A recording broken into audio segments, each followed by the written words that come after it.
আসে তখনও নিঃশব্দ ভয় ঝুলে আছে। জাঙ্কুক চেয়ারে বসে সেদিকে তাকিয়ে একটা রহস্যময় নির্মম হাসি খেলে দিল। অতঃপর চেয়ার থেকে উঠে সবিনের দিকে তাকিয়ে কড়া গলায় বলল, নেক্সট ডেমো রেডি কর। এটা শেষ হলে পড়াটা শুরু করবি। ওদের খাতির দায়িত্বে যেন কোনো কমতি না থাকে। জিয়ং জাঙ্কুকের ডেমো ঘরে এসেছে। সবগুলো ডেমো প্রয়োগ না করলে মানুষ যাতে রফাদফা হয়ে যাবে। আমি যাচ্ছি, জরুরি কাজ আছে। কোনো ছোটোখাটো ভুলও যেন না হয়, আন্ডারস্ট্যান্ড? ঠিক আছে ভাই, আপনি চিন্তা করবেন না, আপনার মুরগি আমরা সামনে নেব। পরের দিন সকালের রোদটা ছিল একটু তীব্র। সূর্যের আলো পাতলা পর্দার ফাঁকা দিয়ে ঘরে ঢুকে সোজা গিয়ে পড়েছে ড্রেসিং টেবিলের আয়নায়। সেই আলো প্রতিফলিত হয়ে টের চোখে মুখে এসে পড়তে সে বিরক্ত হয়ে কপাল গুঁজে নিল। জানলার দিকে কয়েক পা এগিয়ে গিয়ে পর্দাটা টেনে দিয়ে আবার নিজের সাজগোজে মন দিল। চুলগুলো পেছনে নিয়ে রাবার ব্যান্ডে বেঁধে নিল। সামান্য এলোমেলো গুচ্ছগুলো কান পাশে গুজে ওড়নাটা মাথায় টেনে নিল নিখুঁতভাবে।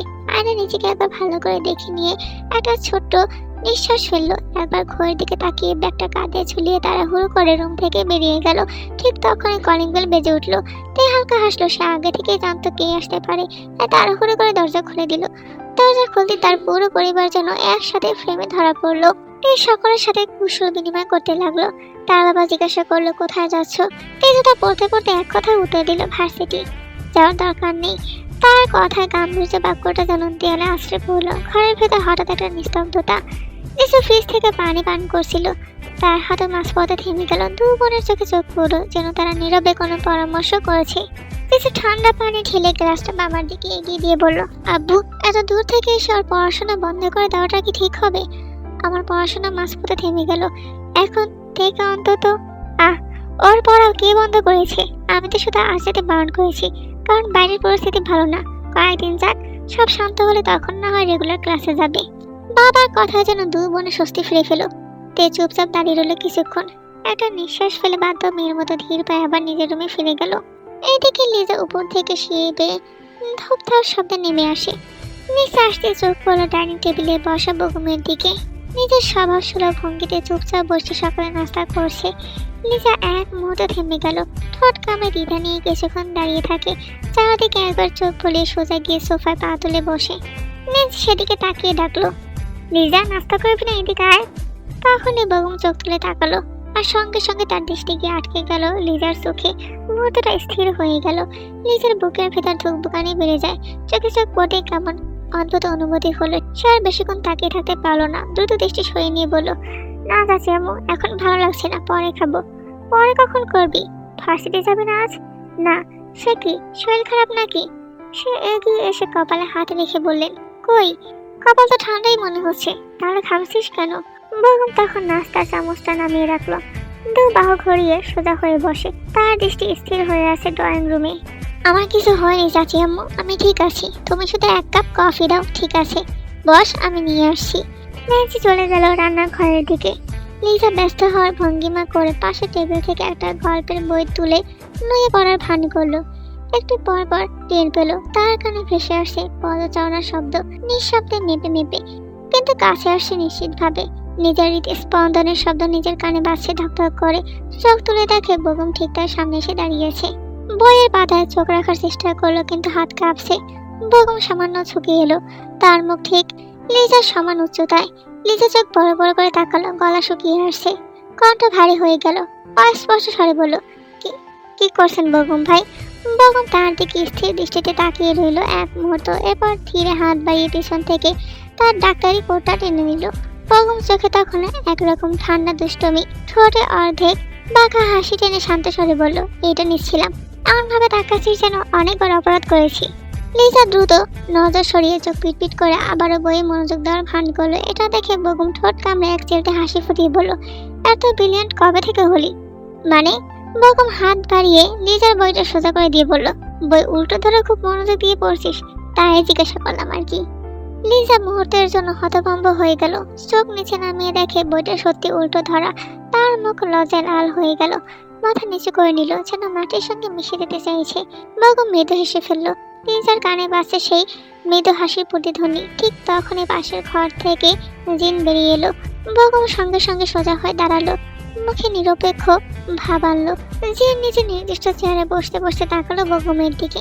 বেগম তড়িঘড়ি করে চলে যেতে নিলেই তিনি পিছু ডাকলেন, বেগম। আজ বিকেলে তাড়াতাড়ি আসার চেষ্টা করো। সন্ধ্যায় বাড়ি মেহমান আসবে, আশা করি আজ কোনো গড়বড় করবে না।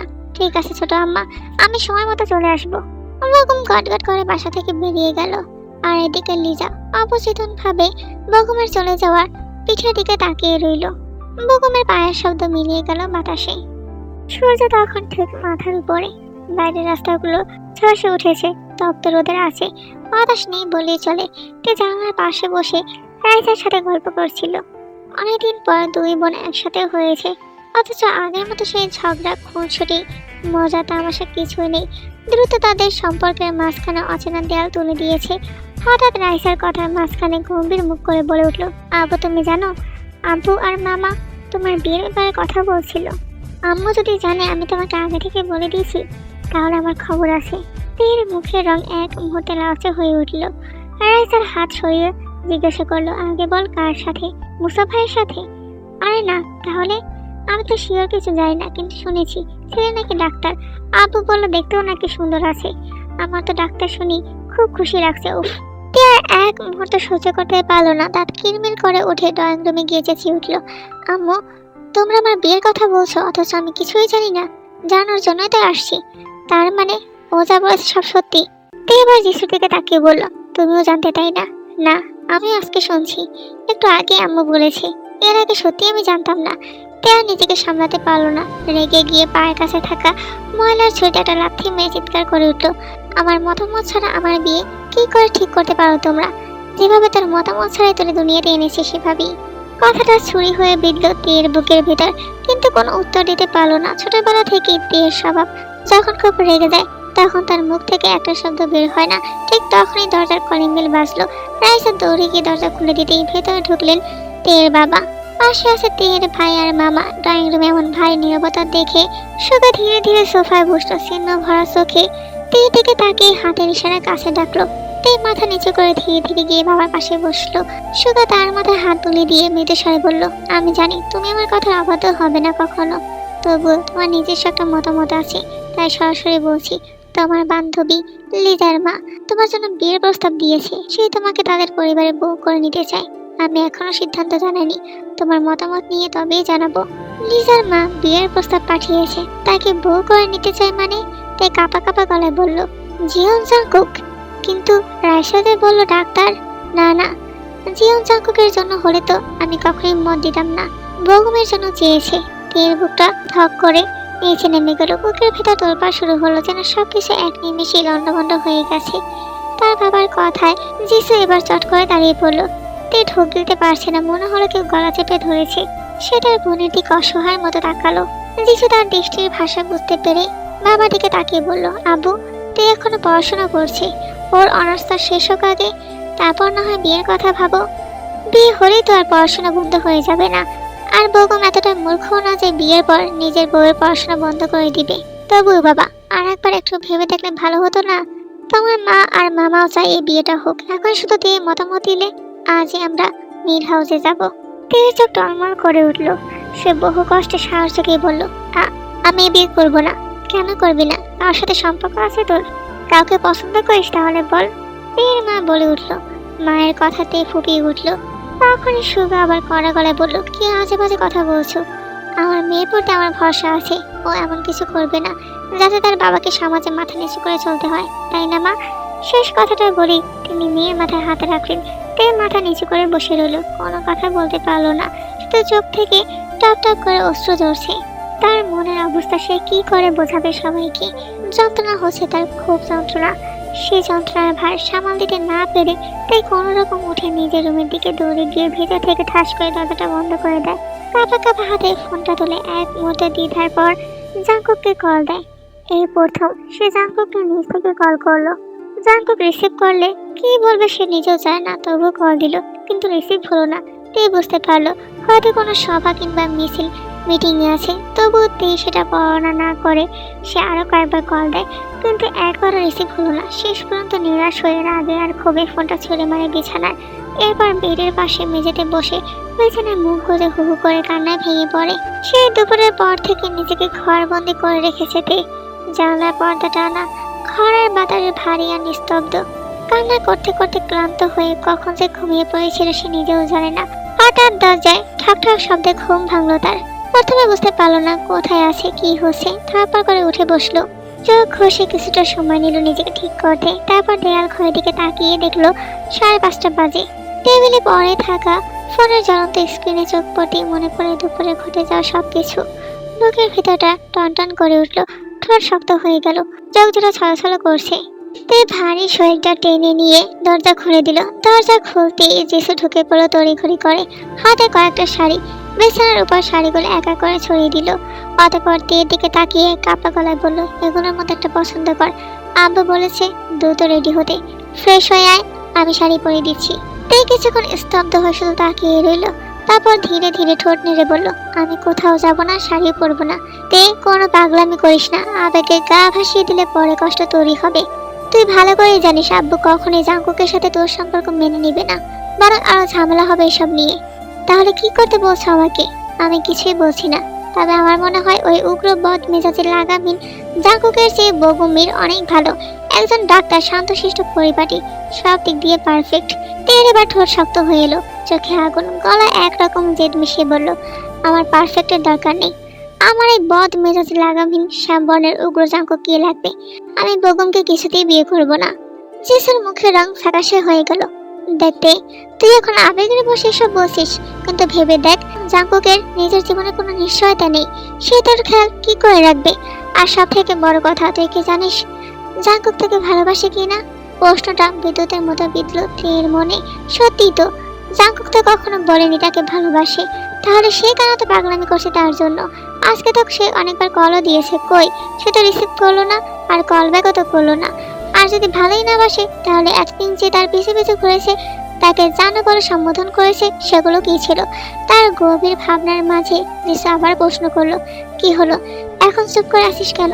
জাঙ্কুক তোকে ভালোবাসে?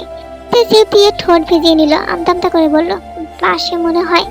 মনে হয় মানে তুই জানিস না জাঙ্কুক তোকে ভালোবাসে কিনা? তুই সেটাই জানিস না, অথচ তার জন্য পাগলামি করছিস। পাগল না হলে কি ভালোবাসা যায়? কিন্তু জাঙ্কুক তো তাকে ভালোবাসে না। বললাম তো বাসে। তো এবার গলা জেদ মিশিয়ে চেঁচিয়ে উঠলো। কথাটা বলে সে মুখ ফিরিয়ে নিল, চোখে পানি জমেছে, বুকটা অদ্ভুত ভাবে ভারী লাগছে। জিসু কপাল গুটিয়ে কিছুক্ষণ তাকিয়ে থেকে আবার শক্ত কণ্ঠে বলল, এসব ভাওতাবাজি কথাবার্তা আমার সাথে বলবি না। জীবন সিনেমা না, যা হয়েছে ভুলে যা। বগুমকে বিয়ে করে নে, আস্তে আস্তে সব ঠিক হয়ে যাবে। ভুলে যাবো? ভুলে যাও কি এতই সাহস? যদি তাই হয় তাহলে তুমি জোবান ভাইকে এখনো ভুলতে পারলে না কেন? জিসু মুহূর্তে পাথরের মতো স্তব্ধ হয়ে যায়, চোখ দুটো ছলছল করে ওঠে। তে তার বুকের সবচেয়ে গভীর ক্ষতটা ছুঁয়ে দিয়েছে। জিসু ঠোঁট কামড়ে নিজেকে সামনে নিয়ে ভারী ঢোক গেলে দৃঢ় কণ্ঠে বলল, আমি আমার অতীত ভুলে গেছি তে, সেগুলো খুশিয়ে সামনে আনার চেষ্টা করিস না। তুই বড় হয়েছিস, ভালো মন্দ বোঝার বয়স হয়েছে। নিজের ভালো চাইলে আব্বু আমার পছন্দ মতো বগুমকে বিয়ে করে নে। আমি কিছুতেই তাকে বিয়ে করবো না। কোন ধাতু দিয়ে গড়া তুই? এতক্ষণ কি বুঝিয়েছি তোকে আমি? ঠিক আছে, তুই বিয়ে করতে না চাইলে আব্বুকে গিয়ে বল, আমি আর এসবের মধ্যে নেই। জিসুর চিৎকারে দরজায় এসে সুগা উকে দিল, চোখে মুখে বিরক্তি। তবুও শান্ত গলা জিজ্ঞাসা করলো, কি হয়েছে তোমাদের? চেঁচামেচি করছে কেন? তোমার মেয়ে শাড়ি পরতে চাইছে না। সুগা তিনের দিকে এক ঝলক তাকিয়ে ঠান্ডা কণ্ঠে বলল, ঠিক আছে, ও পড়তে না চাইলে দরকার নেই, ওর যেটা কমফোর্টেবল ওটাই পরুক, শাড়ি পরতে হবে এমন তো না। এই বলে তিনি ধীরে দরজা টেনে চলে গেল। আর তখনই ঘরে ঢোকে এর ভাই। শাড়িগুলোকে নেড়ে চেড়ে তীর দিকে তাকিয়ে ঠাট্টা স্বরে বলল, জিসু আপু, কেন ওকে জোর করছিস শাড়ি পরতে? পেতনিরা কি কখনো শাড়ি পরে? শাড়ি তো পরে নারীরা, ও তো আস্তে একটা পেতনি, এই জন্য তো শাড়ি পরতে চাইছে না। আমার চোখের সামনে থেকে তুই এক্ষুনি সরে যা, তা না হলে থাপ্পায় তোর চেহারার নকশা পাল্টাই দিব। তাহলে দে না, অনেকদিন ধরে একটা মেয়েকে পটানোর চেষ্টা করতেছি, পড়তেছে না। মানে সাদা হলেও নাকি আমার চেহারা খারাপ, সার্জারি করতে তো অনেক টাকা পয়সার ব্যাপার আছে, একটু চেহারা পাল্টাই দে না বোন। চোখ রাগে জ্বলে উঠলো, কোনো আগাম ইঙ্গিত ছাড়াই সবাটে একটা থাপ্পড় বসিয়ে দিল তার ভাইয়ের গালে। শুধু ভাইয়ের মুখ থেকে অবচেতন ভাবে বেরিয়ে আসলো চাপা আর্তনাদের শব্দ। জেসে বিস্ময় তাকিয়ে আছে। মজার ছলে বলেছে বলেতে এমনটা করবে তারা কল্পনা করেনি। ভাইটা মুখ বাঁকিয়ে গালে হাত ঘষে কাঁদো কাঁদো গলায় বলল, আপু, তোর বোন নাকি ভাত খায় না, এত শক্তি কি শুধু বাতাস খেয়ে বানাইছে? অবশ্য আমার দাঁত নড়ে গেছে মনে হয়। সে তীক্ষ্ণ চোখে কয়েক সেকেন্ড তাকিয়ে থাকে, অথবা বিছানা থেকে একটা সুন্দর কাজের শাড়ি তুলে নিয়ে ধপধপ করে পা ফেলে ওয়াশরুমের দিকে চলে গেল। দরজাটা এমনভাবে বন্ধ করলো যেন শব্দে জমে থাকা রাগ গলে বেরিয়ে আসছে। মুখ বাঁকিয়ে জিসুর দিকে তাকিয়ে ভাইটা বলে উঠলো, তোর বোন আসলে এটা পেতনি, আমি যাই, না হলে বা সত্যি সত্যি আমার চেহারা পাল্টাই দিবে। এই বলে গাল ঘষতে ঘষতে রুম থেকে বেরিয়ে গেল। জিসু তখনও থামা মেরে বসে আছে, কারণ সে জানে তে একা শাড়ি পরতে পারবে না। আর হলো তাই। কিছুক্ষণ পরে ওয়াশরুমের দরজা খুলে এলোমেলো শাড়ির আঁচল পেঁচিয়ে বেরিয়ে এলো, মুখে গভীর অস্থিরতা। জিসু দীর্ঘ শ্বাস ফেলে ধীরে ধীরে তার কাছে এগিয়ে যায়, কোনো কথা না বলে নিঃশব্দে শাড়িটা ঠিক করে দিল। জিসু নরম গলায় জিজ্ঞাসা করলো, তুই তো বলি শাড়ি পরবি না, যাবি না, তাহলে হঠাৎ কি মনে করে রাজি হলি? তে আয়নার ভিতরে বোনের দিকে তাকায়, ঠোঁটের কোণে একরাশ রহস্যময় হাসি ফুটে উঠলো। মুখে কিছুই বলল না, শুধু মনে মনে বিড়বিড় করলো, আমি তো দেখি আমার বিয়ের খবরে আপনার উপর কেমন আসর পড়ে মন্ত্রী মশাই। সন্ধ্যা নামতেই শহরের বুক জুড়ে ল্যাম্পপোস্টের আলোতে নক্ষত্রের মতো জ্বলজ্বল করে জ্বলে উঠল। এই সময় সংসদ ভবনের উঁচু গেট দিয়ে বেরিয়ে এলেন জাংকুকের বাবা ও জাংকুক। সবার আলোচনায় ক্লান্ত মুখ, তবু দুজনের পদক্ষেপ দৃঢ়। বাইরে পা রাখতেই ফ্ল্যাশ লাইটের ঝলকানিতে চোখ ঘুরে ঝলসে গেল জাংকুকের। সাংবাদিকদের ক্যামেরার লাইট চারদিকে দিনের মতো আলোকিত করে দিল। তাদের একটার পর একটা প্রশ্ন, আর এম শান্ত ভঙ্গিতে সব প্রশ্নের উত্তর দিয়েছেন। পাশে জাংকুক চোখে হালকা বিরক্তি আর অবসন্ন ক্লান্তি নিয়ে দাঁড়িয়ে আছে। সাংবাদিকদের আলোয় চোখ ঢেকে ফেলতে কালো চশমা পরে নিল সে। গার্ডরা এসে ভিড় ঠেলে দুজনকে গাড়ির কাছে নিয়ে যায়। গাড়ি দরজা খোলার মুহূর্তে জাংকুক অবচেতন ভাবে ফোনটা হাতে নিতেই চোখে পড়লো 7টা মিস কল। জাংকুক এক সেকেন্ডের জন্য থমকে গেল। মিস যেন এত করে কল দিয়েছে কেন? ফোনের দিকে তাকিয়ে একরাশ ভাবনায় ডুবে যায় জাংকুক। সে আঙ্গুল দিয়ে সামনে থাকা সাংবাদিকদের ইশারা করে একটু সরে আসে। ফোন রিসিভ করতে উপাস থেকে তার চাচার কড়া কণ্ঠ ভেসে আসলো, কোথায় তুই? কতবার কল দিয়েছি, রিসিভ করিস নাই কেন? হানিমুনে ছিলাম তো, কিভাবে রিসিভ করবো?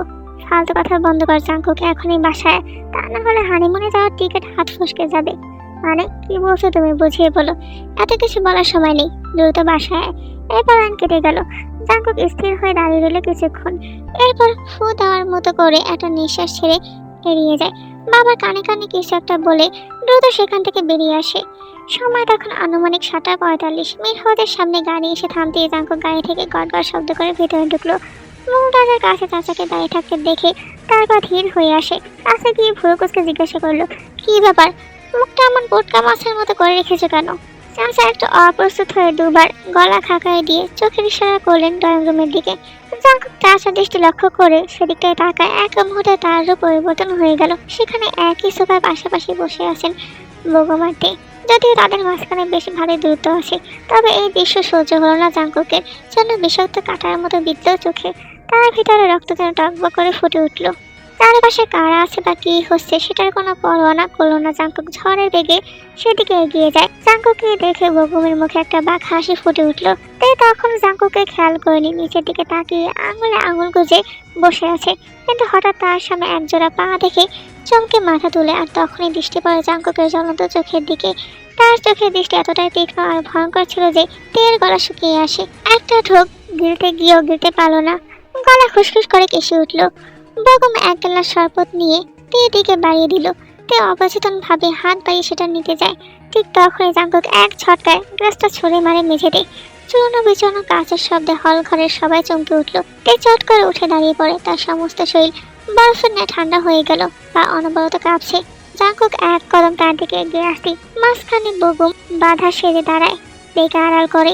এতে জাংকুক আরো ক্ষিপ্ত হয়ে যায়। চোয়ার শক্ত করে তের দিকে তাকিয়ে কর্কশ গলায় বলল, তে সামনে আসো।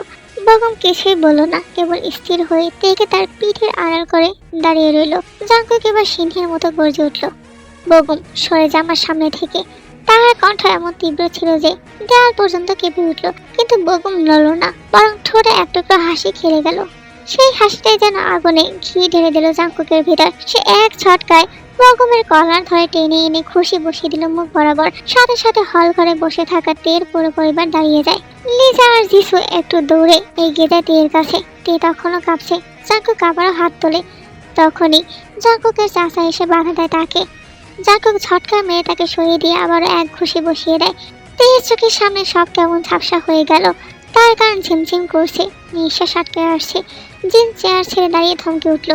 এসব কি তামাশা করছো? এটা বাড়ি, তোমার রাজনীতির এটা মাপ না। মারামারি করতে হলে বাড়ির বাইরে গিয়ে করো। জাঙ্কুক দাঁতে দাঁত চেপে কটমট করে মায়ের দিকে তাকালো। ওকে এখানেই জ্যান্ত পুঁতে দিব আম্মা। কেন? ওর অপরাধটা কি? কি করেছে ও? তোমার কোন সুতা ধরে ও টান দিয়েছে? সুতা না আম্মা, ও আমার কলেজে ধরে টান দিয়েছে। এই কথা শুনে পুরো ঘরে এক অদ্ভুত নিস্তব্ধতা নেমে এলো। সবাই তাকিয়েছে জাঙ্কুকের দিকে। জিন আবারও থমকে উঠল। কি যাতা বলছো? ছাড়ো বগুমকে। বগুম ঝটকা মেরে জাঙ্কুকের হাত থেকে নিজেকে ছাড়িয়ে নেয়। জাঙ্কুক সেদিকে তাকিয়ে থেকে ঠোঁট বাঁকিয়ে একটা হাসি দিয়ে তার পাশ কাটিয়ে সামনে গেল। কেবল বাতাস কেটে যাওয়ার মতো শব্দ হলো। তে ধীরে এক চোখ খুলে দেখে জাঙ্কুক সামনে নেই। তারপর তাড়া করে ঘুরে দেখে জাঙ্কুক টেবিল থেকে ল্যাপটপ হাতে নিয়ে দরজার দিকে এগোচ্ছে। তে কোনো কিছু না ভেবেই ডেকে উঠলো, শুনুন না। জাঙ্কুকের পা দরজার সামনে আটকে যায়। ধীরে পেছনে ফিরলো। একটা ভাই ঢোক গেলে মনে মনে ভাবলো, এই আল্লাহর বান্দিকে তাকে এভাবে ডেকে দুর্বল করার চেষ্টা করছে। তার কিরমির করে ঠোঁটের বিদ্রুপ মাখা হাসি এনে বলল, আমাকে বলছেন ভাবিজি? তীর মুখ রক্তবর্ণ হয়ে গেল। জাঙ্কুকের সামনে গিয়ে ফুঁসতে ফুঁসতে বলল, আমাকে ভাবি ডাকছেন কেন?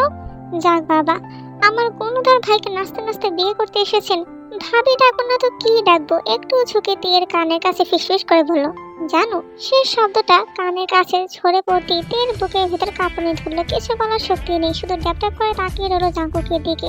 জাঙ্কুকও নীরব হয়ে তার প্রেয়সীর মুখের দিকে তাকিয়ে রইল কয়েক সেকেন্ড। অতঃপর আবারও ফিসফিস করে বলল, আমার থেকে দূরে থাকবেন ভাবিজি।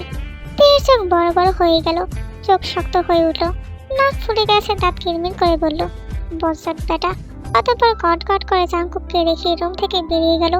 জাঙ্কুক স্থির দাঁড়িয়ে রইল দরজার পাশে। তার প্রেয়সী চলে যাওয়া পিঠের দিকে তাকিয়ে একাই বিড়বিড় করে বলে উঠল, অবশ্যই বজ্জাত বডি, তা না হলে তোমার বাপের চেয়েও 1 ডিগ্রি উপরে উঠতে পারতাম জানো। এই নিস্তব্ধতার ভেতর দিয়ে কেটে যায় টানা 2টা দিন। বগুমার তের বিয়ে নিয়ে চলছে শোরগোল। আজকে সকালে এসে হাজির হয়েছে তের 2 মামা। আর একদিন বাকি বিয়ের, অথচ তে যেন প্রতিটা মুহূর্তে চেষ্টা করছে এই বিয়েটা থেকে পালানোর পথ। তার চোখে আতঙ্ক, মনে একটা অদ্ভুত অস্থিরতা। সে কোনোভাবেই এই বিয়ে করবে না। আর এটা শুধু ঘুরে ঘুরে বলেছে জিসুকে, কারণ আর কাউকে বলার সাহস নেই তার। যেখানে তার বাবা জাঙ্কুককে পছন্দই করে না, সেখানে তার সাথে বিয়ের কথা বলা মানে তৃতীয় বিশ্বযুদ্ধের আগমন বার্তা। একটু আগেই সবাই বিয়ের শপিং করে ফিরেছে, তে যায়নি। অনেক বলার পরও সে নাকচ করে দিয়েছে। শরীর খারাপ বলায় কেউ আর জোর করেনি। এই মুহূর্তে যিশু বিয়ের শপিং গুছগাছ করছে, কার কোনটা সব ঠিক করছে। কিন্তু সেই কাজের ভিতরে বারবার শুনছে তের গলা একই কথা, একই কান্না, একই অনুনয়। যিশু এবার রেগে যায়, এক প্রকার ধমকে উঠল, কি সমস্যা তোর? আমি আগেই বলেছি আমি এসবের মধ্যে নেই। তাহলে আমার কানের কাছে ঘ্যান ঘ্যান করছিস কেন? যা বলার ভাইয়ার আব্বুকে বল। তের বুকটা কেমন ফেটে যাচ্ছে, চোখে পানি ছলছল করছে। এখন টপকে পড়বে এমন অবস্থা। সে ফুপিয়ে উঠে বলল, আমি কি তোমার বোন না? আমার জন্য এতটুকু করতে পারবে না? না, আমি কিছু করতে পারবো না। আমি আবারও বলছি বুবু, একটু সহযোগিতা করো প্লিজ। কোনোভাবে বিয়েটা বন্ধ করো, আর কিছু করতে হবে না। আমি বললে কি এই বিয়ে বন্ধ হয়ে যাবে? কে বলে বিয়ে বন্ধ করবো? তুই জাঙ্কুককে ভালোবাসিস এটা বলে? যেও জাঙ্কুকের তো এত ক্ষমতা, কই সে তো কিছু করছে না। এটার মানে সে তোকে ভালোবাসে না। তাহলে আমি কোন ভরসা বিয়ে বন্ধ করব? আর ওই দিন যখন বিয়ে ঠিক হয়েছে তখন তোর মুখে ঠলি পড়েছিল, তখন বলতে পারিসনি? এখন আমাকে কেন বলছিস আমি কিছু করতে পারবো না? যা এখান থেকে।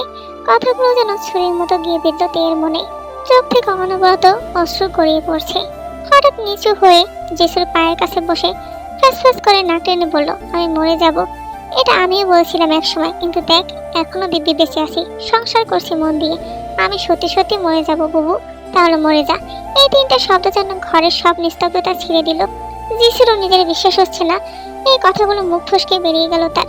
সাথে সাথে মুখে হাত দিয়ে চেপে ধরে চোখ বড় বড় করে তাকায় তের দিকে।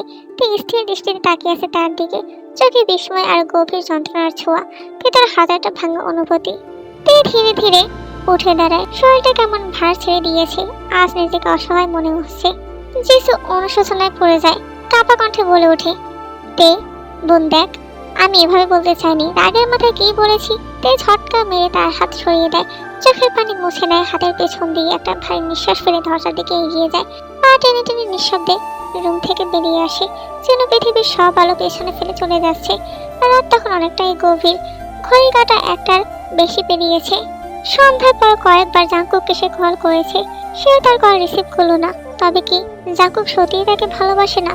যদি তাই হয় তাহলে ওই গাঢ় বাদামি ঘন পাপড়িযুক্ত চোখে সে কেন একটুকু প্রশান্তি খুঁজে পায়। সে স্বীকার না করলেও তার চোখের ভাষা তো অস্বীকার করা যায় না। তাহলে কেন সে চুপ করে আছে? কেন সবাইকে বলছে না? কেন আমার মতো করে বলছে না যে আমার তে কি লাগবে? ভাবতে ভাবতে তীর চোখে শীতল অশ্রু গড়িয়ে পড়লো গাল বেয়ে। সে আর পারছে না ভাবতে, তার ভিতরটা জ্বলে যাচ্ছে। অবচেতন ভাবে তার চোখ গেল নিচের দিকে। এক মুহূর্তের জন্য নিঃশ্বাস রোধ হয়ে আসে। সে কি ঠিক দেখছে? চোখ কষলে আবার তাকালো। আবছা আলো সে অবাক চিনতে তার ভুল হলো না। জাঙ্কুক এসেছে সত্যি। তীর নিস্তেজ মুখে হঠাৎ প্রাণ ফিরে এলো। তার শুকনো ঠোঁটে এক চিলতে হাসির রেখা ফুটে উঠল। নিজের আবেগ নিয়ন্ত্রণ করতে না পেরে এক দৌড়ে বাসা থেকে বেরিয়ে গেল। নিচে আসতেই দেখতে পেল জাঙ্কুক গাড়ির সাথে খেলে দাঁড়িয়ে আছে। তেকে দেখে সোজা হয়ে দাঁড়ায়। তে কেমন শুকিয়ে গেছে। মাত্র দুদিনই এই অবস্থা। জাঙ্কুক তার প্রেয়সী সেই ভঙ্গুর মুখের দিকে আর তাকিয়ে থাকতে পারল না। দ্রুত নজর সরিয়ে নিল। তে ছোট ছোট পা ফেলে কাছে আসতেই জাঙ্কুক দ্রুত ঘুরে গেল। তে তার ভঙ্গুর কণ্ঠে পিছু ডাকলো। যদি চলেই যাবেন তাহলে এলেন কেন? জাঙ্কুকের বুকে সেই কণ্ঠস্বর তীরের মতো বিঁধল। কথা যেন গলায় আটকে গেল। বহু কষ্টে একটা শব্দ বের করলো, এমনি। তে আরেকটু কাছে গিয়ে জাঙ্কুকের পিঠের দিকে তাকিয়ে ভাঙা কণ্ঠে জিজ্ঞাসা করলো, আল্লাহর দুনিয়ায় এমনি বলতে কিছু হয় না। কেন এসেছেন বলুন না? জাঙ্কুক বুকে ব্যথা নিয়েও হেসে ফেললো একটা করুণ ভাঙা হাসি। তবে মুহূর্তে হাসি মিলিয়ে গেল। ছোট্ট করে বলল, বললাম তো এমনি।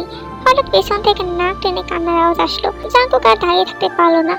দ্রুত গাড়িতে উঠে মূর্তি মিলিয়ে গেল রাতের আলো আধারে। একবারও ফিরে তাকালো না তের দিকে। তে তখনও সেখানে পাথরের মূর্তি নিয়ে দাঁড়িয়ে আছে। হঠাৎ পেছন থেকে ভেসে এলো একটা বিস্ময়কর কণ্ঠ, তে। তে ঘুরে তাকালো। তার পিছনে ভাই দাঁড়িয়ে আছে মাত্র কয়েক ফিট দূরে। তে যখন তড়িঘড়ি করে বেরিয়ে আসে বাসা থেকে, তখন ড্রয়িং রুমে বসে বসে ফোন স্ক্রল করছিল তার ভাই। তেকে এইভাবে এত রাতে বাসা থেকে ছুটে বের হতে দেখে পেছনে আর এসে এসব কিছু দেখতে আশা করেনি। ভাই কাছে এসে থমকে উঠলো, এসব কি তে? তুই এত রাতে বাইরে এসে? কথাটা শেষ হওয়ার আগে থপ করে রাস্তায় পড়ে যাইতে কাটা মুরগির মতো ছটফট করতে লাগলো। মুখ দিয়ে সাদা সাদা ফেনার মতো কিছু একটা বের হয়ে আসছে। তীর এই ভয়ঙ্কর পরিণতি দেখে তার ভাইয়ের সমস্ত শরীর কেঁপে উঠলো।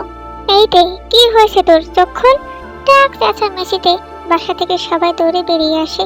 আর সেই ভয়ঙ্কর দৃশ্য চোখে পড়ে। সবাই একসাথে জমে গেল এক জায়গায়। তে রাস্তা ছটফট করছে পড়ে, চোখ উল্টে যাচ্ছে। মুখ থেকে গুঙ্গানের মতো আওয়াজ বের হচ্ছে আর ফ্যানের মতো থুথু বেরিয়ে আসছে। সাথে সাথে অ্যাম্বুলেন্সে কল করা হলো। হাসপাতালে 102 নম্বর কেবিনের সামনে অস্থির হয়ে সময় পার করছেন তের পুরো পরিবার। ভিতরে তের মুখে অক্সিজেন আর হাতে স্যালাইন। তার বুক ধীরে ধীরে উঠছে নামছে, যেন মৃত্যুর সাথে নিঃশব্দ যুদ্ধ চলছে। এমন সময় কেবিনের দরজা ঠেলে হাতের গ্লাভস খুলতে খুলতে বেরিয়ে আসে বেগম। বেগম গ্লাভস খুলে পাশে ট্রেতে রাখলো। একটা গভীর নিঃশ্বাস নিয়ে দেয়ালের সাথে হেলান দিল। কিছুক্ষণ চুপ থেকে ভারী নিঃশ্বাস ফেলে তের বাবার দিকে তাকিয়ে বলল, এর আগেও কি এমন হয়েছিল? হ্যাঁ, দুবার হয়েছে। প্রথমবার হয়েছে ওর যখন 9 বছর বয়স তখন। এবার অনেকদিন কিছু হয়নি, শুধু মাঝে মাঝে অচেতন হয়ে যেত 5-10 মিনিট, কখনো আধা ঘন্টা, এরপর ঠিক হয়ে যেত। শেষ 3 বছর আগে এমন হয়। আর আজকে এই নিয়ে দ্বিতীয়বার। বেগম ঠোঁট কামড়ে ধরল। তার চোখে যেন অপরাধ বোধের ছায়া ঘন হয়ে উঠেছে। সে মাথা নিচু করে একবার নিজের ভিতরে খুঁয়ে গেল।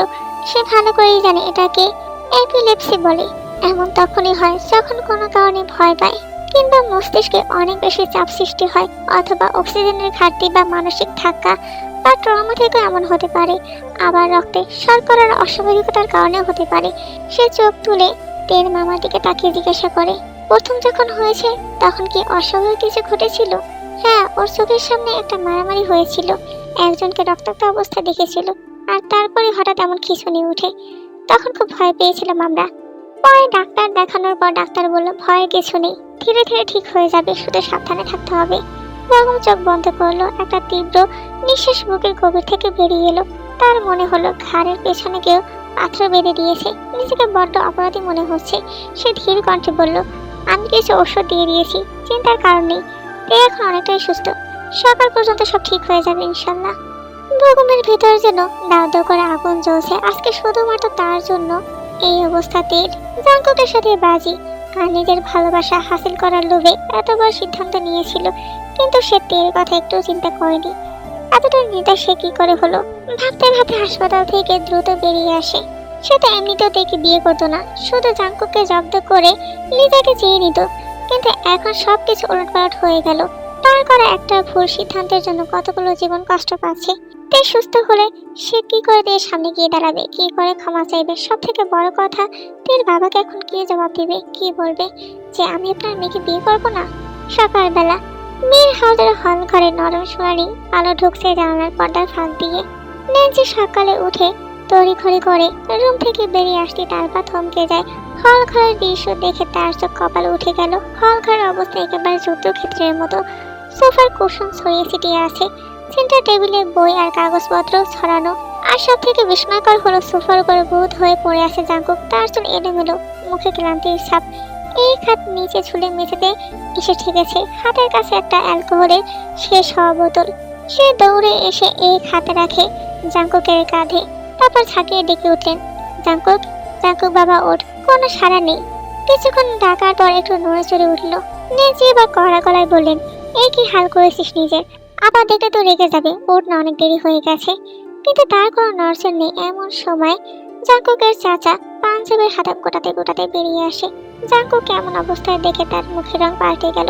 সামনে থাকা অ্যালকোহলের বোতলটা পা দিয়ে সরাতে গড়গড় শব্দ করে গড়িয়ে দূরে সরে গেল।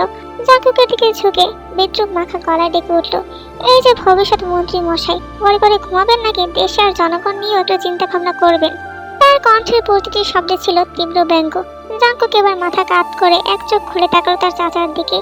তার চাচা আবারও খেকিয়ে উঠল, দেবদাস হয়ে পড়ে থাকবে নাকি যাবি? ভাইজান অলরেডি কয়েকবার কল দিছে। এমন একটা দিনও তুই নেশা করে বসে আছিস? জাঙ্কুক এবার তড়া করে উঠে বসলো, মাথা থাকিয়ে নিয়ে চারদিকে চোখ বুলালো, নিজের অবস্থান বোঝার চেষ্টা করলো। তখনই মনে পড়লো গতকাল রাতের ঘটনা। তীরের সাথে দেখা হওয়ার পর নিজেকে সামলাতে না পেরে একরকম পালিয়ে এসেছে। তার প্রিয় শেষে ভঙ্গুর মুখ দেখে নিজের বুকে একটা চাপা যন্ত্রণা হচ্ছিল। তাই সে যন্ত্রণা কমাতে অ্যালকোহলের বোতলে একের পর এক চুমুক দিয়েছে। বাসায় ফিরেও নিজেকে থামাতে পারেনি, মাত্রা হারিয়ে সবকিছু এলোমেলো করে দিয়েছে। তার প্রভাবে এখন তার মাথাটা ঝিমঝিম করছে। এমন সময় বাহির থেকে বেগমকে আসতে দেখে একটু অবাক হয়ে যায় নেন্সি। তিনি বিস্মিত স্বরে পিছু ডাকলো, বেগম, কোথায় গিয়েছিলে তুমি? বেগমের পা থেমে যায় সিঁড়িতে, ধীরে ঘুরে তাকায় তার চাচির দিকে, চোখে একরাশ অনুশোচনা, মুখে ক্লান্ত বিষণ্ণতা। চাচি আবারও প্রশ্ন করলো, কি হয়েছে? তোমার কেমন লাগছে কেন? কোথায় ছিলে তুমি? হাসপাতালে। তে অসুস্থ হয়ে পড়েছিল। উৎকণ্ঠা গলায় জানতে চাইলো, হাসপাতালে? কি হয়েছে তের?